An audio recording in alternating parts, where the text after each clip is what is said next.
एक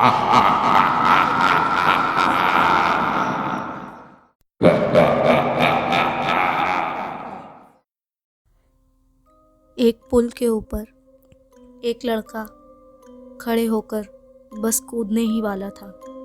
वो अपनी जान देना चाहता था क्योंकि उसके जीवन में सारी आशाएं खत्म हो चुकी थी।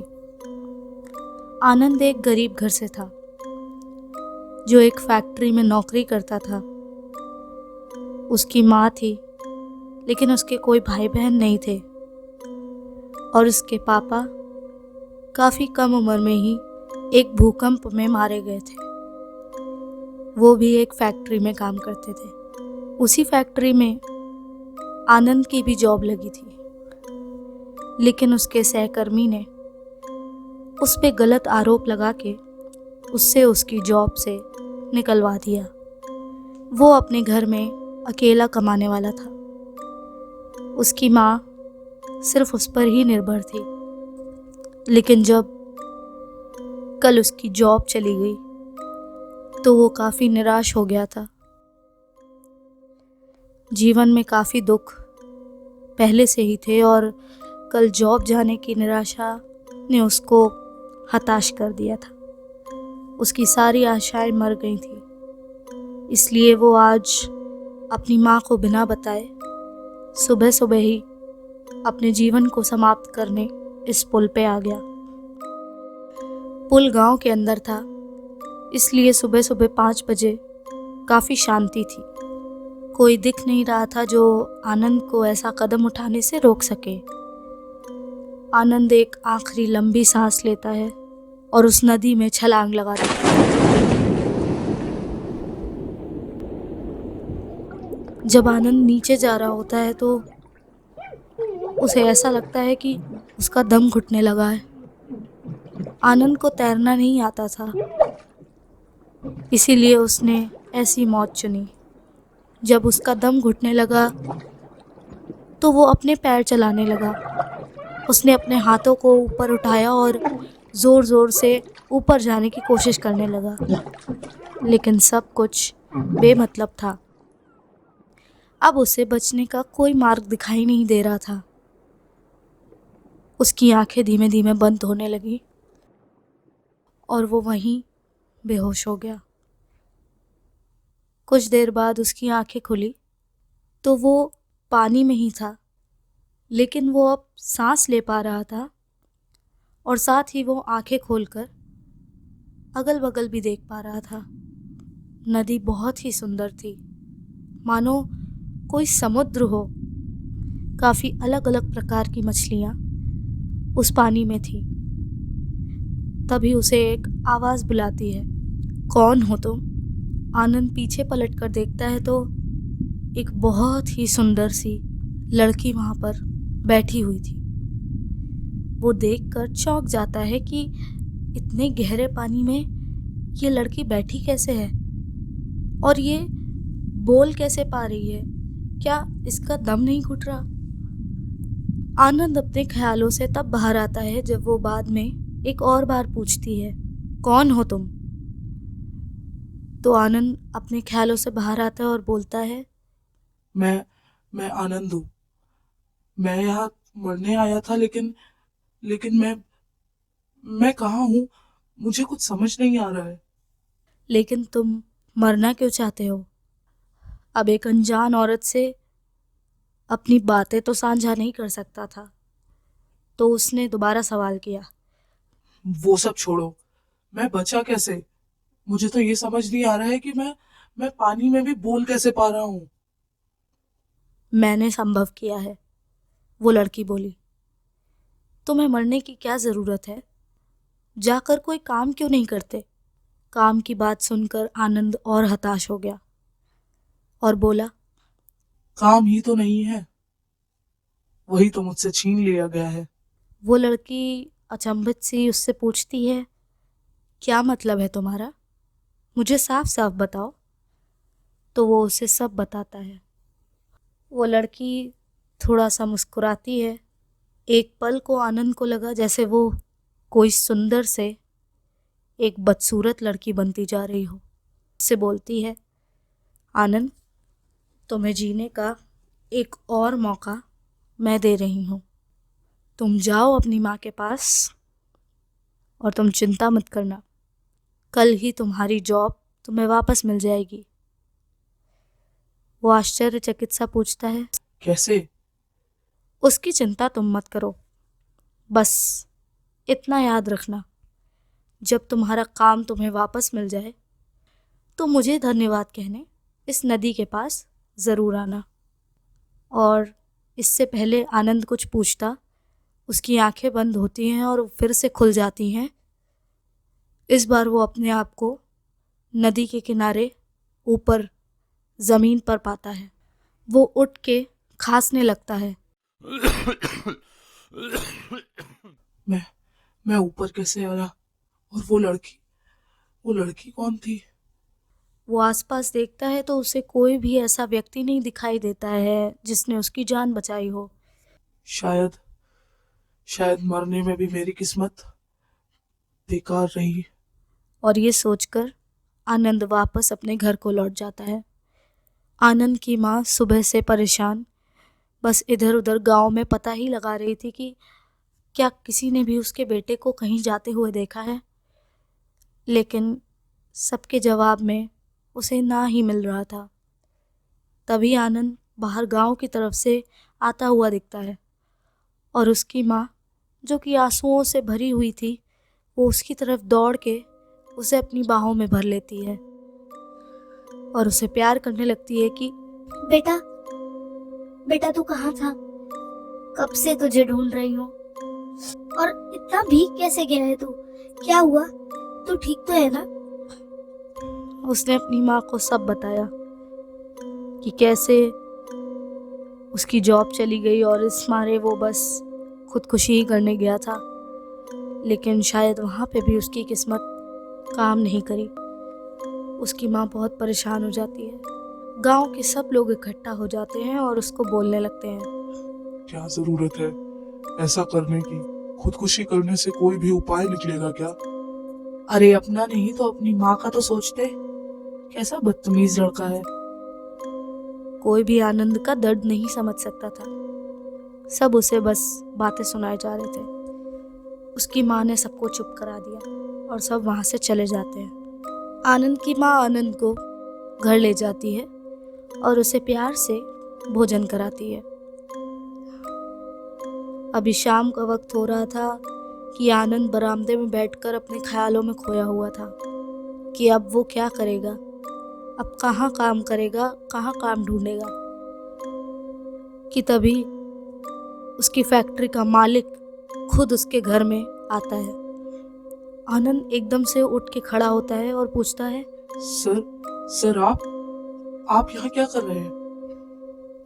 आनंद, मुझे माफ कर दो। मैंने तुम पर शक किया और तुम काम पर लौट चलो। आनंद चंभित सा सोचने लगता है कि अचानक से इसके मालिक को क्या हुआ। तो जिस सहकर्मी ने उसके लिए झूठ बताया था, उसके लिए आनंद पूछता है, रमेश अब इस दुनिया में नहीं रहा क्या? आनंद बहुत ज्यादा आश्चर्यचकित सा रह गया था। उसकी बात तो सच हो गई, लेकिन वो तो सिर्फ सपना था ना। वो कैसे? आनंद फिर अपने ख्यालों में खोता, इससे पहले उसके मालिक ने बोल दिया, मेरा काम रुक रहा है आनंद, तुम कल से फैक्ट्री पर वापस आ जाना। मैं नहीं चाहता कि मैं किसी और को अपने काम पर रखूं। मैं तुम पर भरोसा करता हूँ और तुम ही उस काम के लिए अच्छे हो। इतना कह के मालिक वहां से चला जाता है। आनंद बहुत खुश हो जाता है और अपनी माँ को सब बताता है। उसकी माँ भी बहुत खुश हो जाती है। पर आनंद ने अपनी माँ से एक बात छुपाई थी, नदी वाली बात। आनंद अपनी माँ से कहता है, माँ, मैं बस कुछ देर में आता हूँ। तुम मेरे लिए अच्छा सा खाना बना के रखना। आज हम लोग अपनी खुशियाँ मनाएंगे एक बार फिर। उसकी माँ हाँ में सिर हिलाती है और आनंद वहाँ से चला जाता है।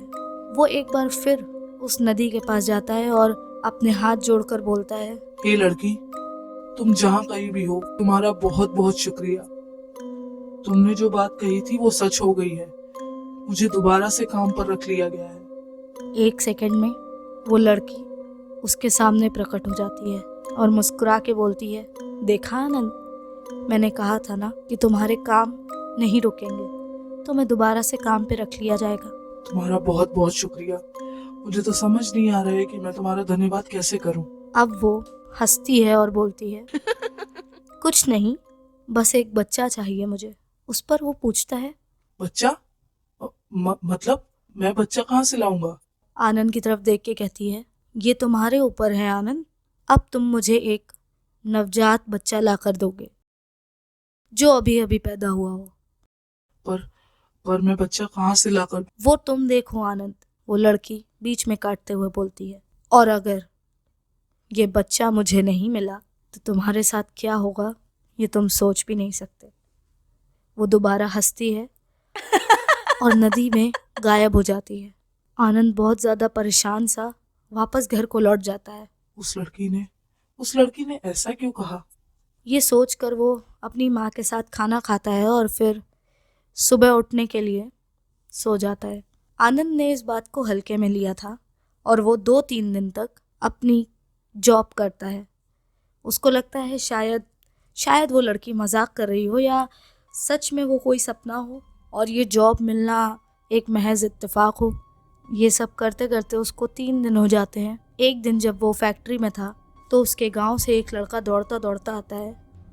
आनंद भैया, जल्दी चलो, तुम्हारी माँ को कुछ हो गया है। आनंद सब कुछ छोड़ छाड़ कर उसके साथ चल देता है और वहाँ देखता है तो उसकी माँ की नाक से खून निकल रहा था। उसकी माँ गांव के बीचों बीच पड़ी हुई थी। सारे लोग उसे घेर कर खड़े थे। कोई उसे पानी पिला रहा था तो कोई उसकी हवा कर रहा था। माँ, ये सब कैसे हुआ? जब वो अपनी माँ से पूछता है तो उसकी माँ बताती है कि काम करते करते अचानक उसे ऐसा लगा जैसे किसी ने पीछे से धक्का दे दिया हो और वो गिर गई। आनंद उसको घर ले जाता है और उसकी देखभाल करता है कि अगले दिन उसको एक और खबर मिल जाती है कि उसकी फैक्ट्री में आग लग गई है। आनंद परेशान सा वापस उस नदी के पास जाता है और उस लड़की से प्रार्थना करता है कि वो उसके सामने आ जाए। तो वो लड़की उसके सामने आ जाती है। ये सब क्यों हो रहा है? ये सब तुम कर रही हो ना? आखिर चाहती क्या हो? चाहती क्या हूँ तो मैं बताया तो था, एक बच्चा, बस वो ला दो, फिर तुम्हारी जिंदगी से सारी परेशानियां चली जाएंगी। और ये कहकर वो दोबारा हंसने लगती है। धीरे धीरे वो लड़की एक बदसूरत औरत बनती जा रही थी और देखते देखते ही वो चुड़ैल का रूप ले लेती है और वो और जोर जोर से हंसने लगती है। आनंद देखकर अब काफी डर चुका था। उसने उस चुड़ैल से हाथ जोड़कर विनती की कि वो ऐसा ना करे। तो वो चुड़ैल बोलती है, आनंद, मैंने तुम्हारी जान बचाई। मैंने मेरे पास एक रूह आती रोकी है और अब वो तुम मुझे ला कर दोगे। अगर तुम चाहते हो कि तुम्हारी जिंदगी से सारी परेशानियां चली जाएं, तो मुझे बस एक बच्चा दे दो। और अगर तुमने ऐसा नहीं किया तो जो तुम्हारे साथ हो रहा है इससे भी कई ज्यादा बुरा होगा। तुम खुद आकर खुदकुशी करोगे। आनंद इससे पहले कुछ बोलता वो गायब हो चुकी थी। वो अपना सर पीटते पीटते घर को वापस जाता है तो उसकी माँ जैसे देखते देखते काफी पतली हो गई हो, काफी मुरझाई हुई सी लग रही थी, जैसे उसको कोई महामारी हो गई हो। अब आनंद के पास कोई रास्ता नहीं बचा था। वो एक नवजात बच्चे को तलाशने लगता है। वो सारे अस्पतालों में जाकर पता करता है तो वहाँ पर उसको 2 से 3 महीने के बच्चे दिखते हैं और नर्स बताती है कि यही बच्चे हैं, बाकी तो कोई नहीं है। तो आनंद के पूछने पर पहले तो सब अस्पतालों में मना कर दिया जाता है कि वो अपनी कोई भी जानकारी किसी आम आदमी के साथ साझा नहीं करते। लेकिन जब आनंद ने उसकी भाभी के गुम होने की खबर फैलाई तो सारे ही अस्पतालों ने उसको जानकारी दे दी। आनंद ने झूठ बोला कि उसकी एक भाभी है और वो प्रेग्नेंट थी, जो बच्चे को जन्म देने वाली थी, लेकिन वो अभी गायब हो चुकी हैं। आनंद को सारे अस्पतालों से पता चलता है कि बच्चे तकरीबन 2 से 3 महीने के हैं, लेकिन उस चुड़ैल को तो 1 से 9 दिन के बीच का बच्चा चाहिए था। अब आनंद बच्चा चोरी करने में लग जाता है। रात के 1 बजे वो एक अस्पताल में किसी तरीके से घुस जाता है और वो जहाँ पर बच्चे रखे जाते हैं वहाँ जाता है। वहाँ से एक बच्चे को उठा लाता है जो कि तकरीबन 1 से 2 महीने के बीच में था। जब वो उस नदी के पास जाता है तो पहले से ही चुड़ैल वहाँ पर मौजूद थी। आ गए तुम? हाँ, आ गया। और ये रहा बच्चा। बच्चा 1 से 9 दिन के बीच का नहीं मिल रहा। तुम इसी से काम चला लो, लेकिन मेरी परेशानियां इस जीवन से ओझल कर दो। तो चुड़ैल उसकी तरफ देखती है और बोलती है, 1 से 9 दिन के बीच का बच्चा मुझे वही चाहिए। बोला था ना, 1 से 9 दिन के बीच का बच्चा लाना। तुम्हें समझ नहीं आया? चुड़ैल अब काफ़ी नाराज़ हो चुकी थी और उसकी लाल आंखें आनंद को ये साफ इशारा दे रही थी कि अगर अभी वो यहाँ से नहीं गया तो ये चुड़ैल उसकी जान ले लेगी। आनंद जैसे जैसे पीछे जाने लगता है, चुड़ैल उसकी तरफ बढ़ती है और उसके गले में काट लेती है। उसके हाथ से बच्चा गिर जाता है और वो रोने लगता है। चुड़ैल आनंद को नदी में वापस घसीट ले जाती है।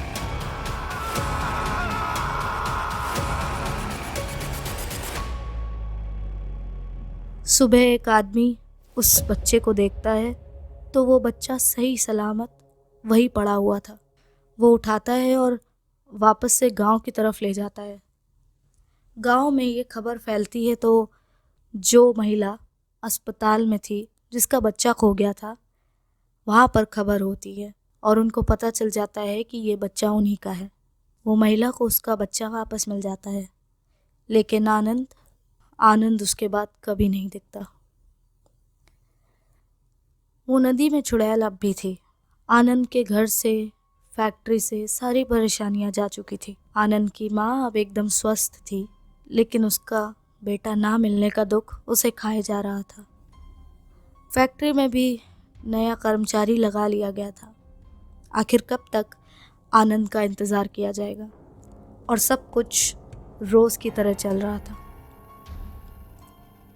शायद उसकी माँ के अलावा आनंद की अब किसी को ज़रूरत नहीं थी, या आनंद इस दुनिया में है या नहीं है किसी को कोई फ़र्क ही नहीं पड़ता था।